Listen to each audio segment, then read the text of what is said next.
welcome to Weekend Girl channel. My name is Sophia, and in case you've missed them, we have tips and tricks today. We keep on talking about Portugal and the marvelous things you can enjoy while exploring this country. In my first video, you've already seen how to traipse around the place, either by plane, by train or by bus.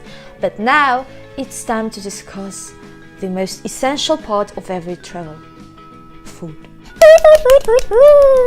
And for that, Portugal is the best place ever to visit, to gorge on some stuff you'll find nowhere else in Europe, or maybe in the whole world. The food there is simply delicious. Personally, I loved it loads while I was traveling around the country. And here I present my top 7 of things you should look out for in Portugal, so that you try them all at the very first opportunity you get. First of all, we'll start with some sweets. I love sweets, I adore them. I'm a sweet tooth unlike any other, believe me. We'll start with some traditional Portuguese pastries. The first one is called Pastéis de Belém or Pastéis de nata. Basically, it is like a small egg tart with cinnamon on top. The ones called de Belém, they are produced only in one cafeteria in Lisbon near the Santa Maria de Belém parish. And that's where this thingy originally comes from. But it is cooked all around the country. You can go to any cafe and order it. It's just called pastel de nata. You know, this whole stuff with regional protected names and so on, like, I don't know, like with whiskey or champagne, you know. Same thing here, absolutely.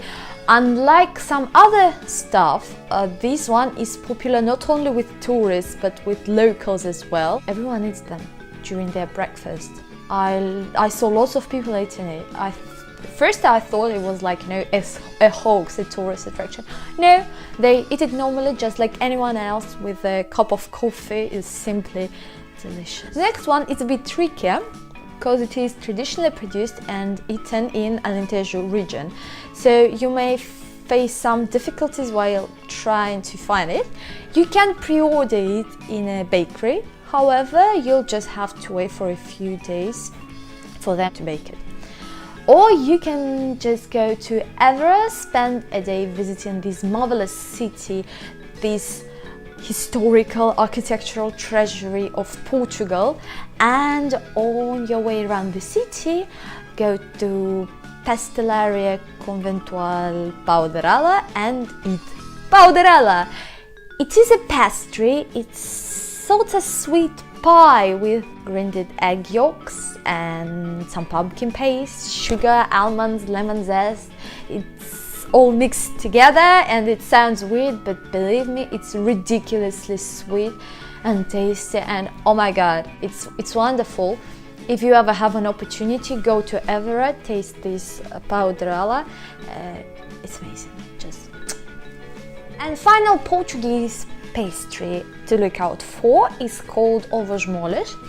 There is no problem searching for them. They are sold, I think, in every supermarket in the country. But originally they come from Aveiro district, so for your experience to be more authentic, you perhaps should go there. You should go to Aveiro, and while eating ovos moles, you can also look around the so-called Portuguese vinhos. What are ovos moles? It's like, you know, it's a mixture of egg yolks and sugar, stuffed in thin rice paper casings.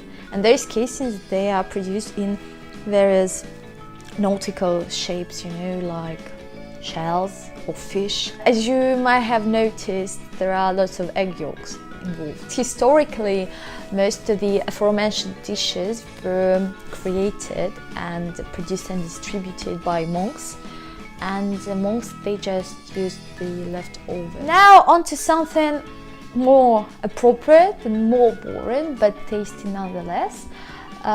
Fourth dish is called Caldo verde, and it's basically a traditional Portuguese soup which consists of broth, potatoes, greens like kale, for example, oil and salt. It's very easy. Some add meat, some even add cornbread. Originally this dish was created in the north of Portugal in Minho region. What is?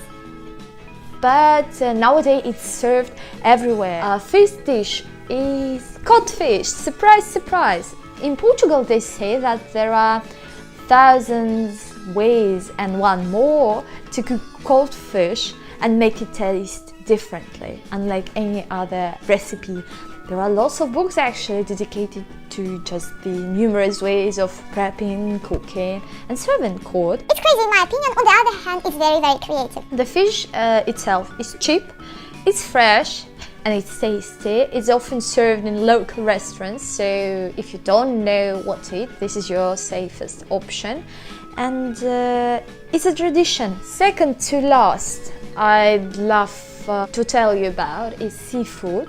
It's for the more courageous tourists, because I know some people, you know, they are not partial to seafood, but just go to any local marisqueira and try and eat it. Seafood in Portugal is like sushi in Japan. It's all fresh and high quality stuff, because here in Moscow we are not living at the seaside and we are unable to eat something like this. Another plus is that Portuguese people, they actually love cooking and they know their cooking, and dishes served there in Portugal, they might appear simple to you sometimes, but the richness of the whole palette and the introduction and the spices and, you know, everything, it's combined so wonderfully that it might pleasantly surprise you, even the most gourmet or the gourmet tourist. And the final thing in my list I'd love to share with you is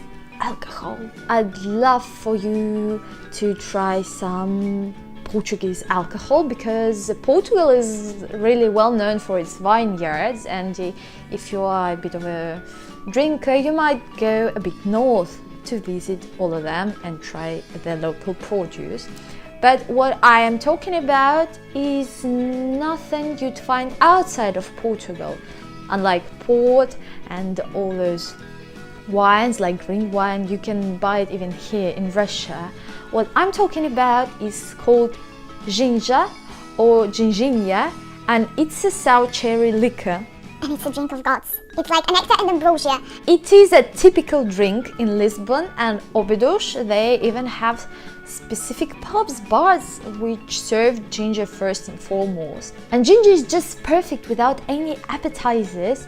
So if you ever go to Portugal, you better buy a couple of bottles, maybe a case, because I haven't seen it sold outside of the country. It's like regional product, protected and so on, so better bear that in mind in case you are looking for souvenirs, and drink it to your heart's content while you are in Portugal, because it's magnificent. Personally, I'm not a big fan of alcohol, but this one is just superb. Trust me. And that's it for today. Thank you guys for watching. I hope it was a little bit helpful for you and you found out some information you've previously had no idea about. Maurice and I thank you for watching this video. Ask you to give us thumbs up if you liked this video, subscribe to the channel, press the bell button to get all of the notifications, follow us on Twitter and Instagram. It's very easy to find. It's Weekend Girl in one word, so you'll never miss it. I post many tweets, lots of pictures with stories and so on, and sometimes Maurice appears there as well. Thank you guys for watching. Bye bye. See you very, very soon. Saranghe.